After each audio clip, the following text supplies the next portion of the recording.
hedge portfolio. Let me put theta here. In fact, let me.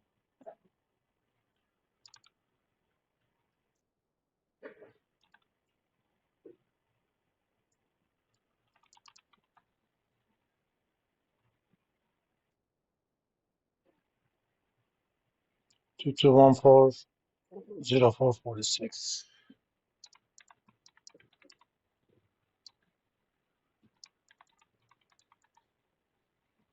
Shares have a theta of 0. Nothing happens to them by passage of time. Let me make sure that this,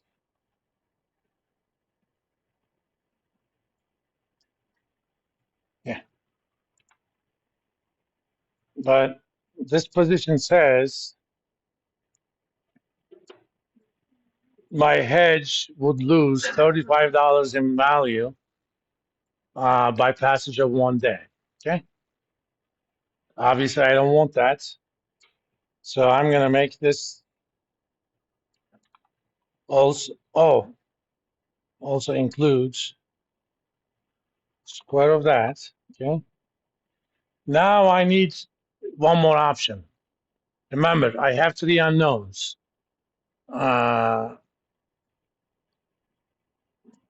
Delta, 3 equations: delta, gamma, and theta of the position. So I need to create a third unknown. I'm going to add insert. Let's put 318 and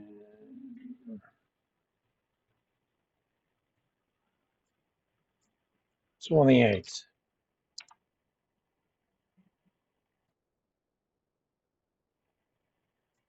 Let's enter the Greeks for those. Yes, we can calculate them, but I'm going to be lazy today.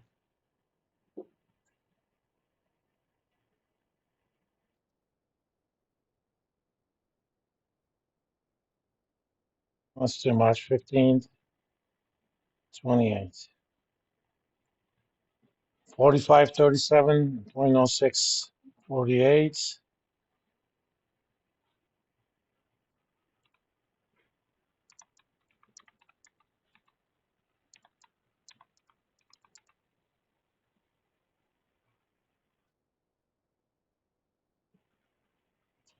It changes, obviously, when the price changes. And, theta of negative 0.068.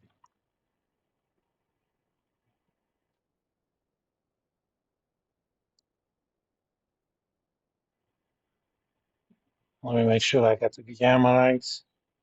Yeah, pretty much.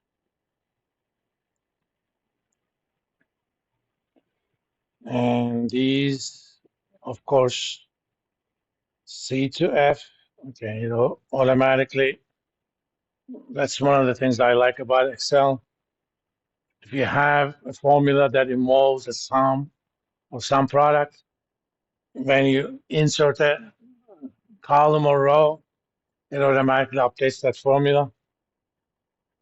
So all I have to do is data, solver,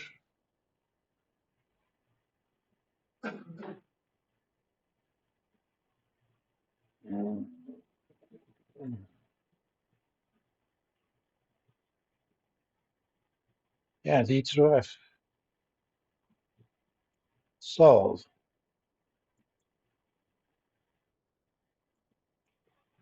Now I have a position that is delta, gamma, and theta neutral. So unless really, really big things happen, I mean, technically speaking, there's also delta decay, but that's relatively small. The so-called charm. This position, if nothing happens, it's not going to be affected by passage of time. So this says, don't even do anything with the shares.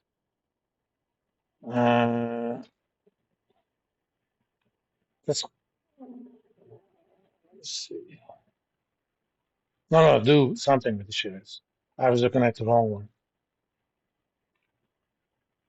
Go long on the 328.27 put and 318 or 315.28 put, but with those numbers,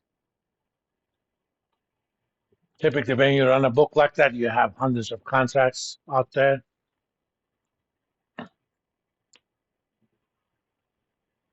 Think of doing other things. For example, one of the things that we look at a lot is Vega risk.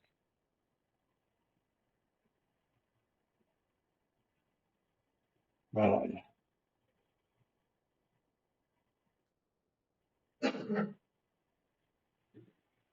that's if the volatility changes by just 1 basis point. And that's typically round-off error anyway. Value of option contract is gonna go up by 1 cent. Okay, and Vega is always positive for both puts and calls. But what if volatility increased by 1 percentage point? Well, multiply that by 100. That means value of the option contract is going to change by $1.02. Here, volatility is very high to begin with. So Vega is typically a lot lower at high volatilities. I mean, let's make this 100. Yeah, well, it's so close, it's not affected too much. So you may want to have a position that is also Vega neutral as well. If you're running an option book that is billions and billions of dollars, you can afford to think of, not only afford, but you definitely should think about these finer details. But if you're running a relatively small option book, being delta, gamma, and theta neutral would be just good enough. In fact, for the theta, technically you don't even need an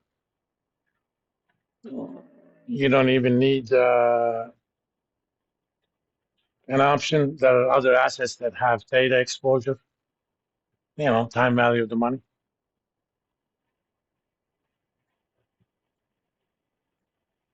So lend your money, and tomorrow it'll be worth more. So I'm going to stop here today. On Wednesday, we're going to talk about covered call and covered put strategies.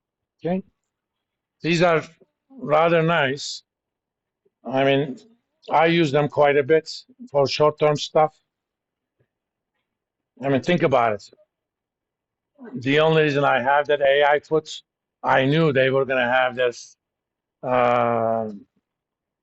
financials this week, and right before financials, implied vols are so high, they gave me a lot of money for that put. I put in my $2,900 as collateral. If it finishes below 29, I was willing to buy it at 29 to begin with. Don't ever do it for a stock you don't believe in. All right? Don't do it just for volatility purposes. Now, if I have it, I basically bought it at 25.95. But we'll talk about those on Wednesday.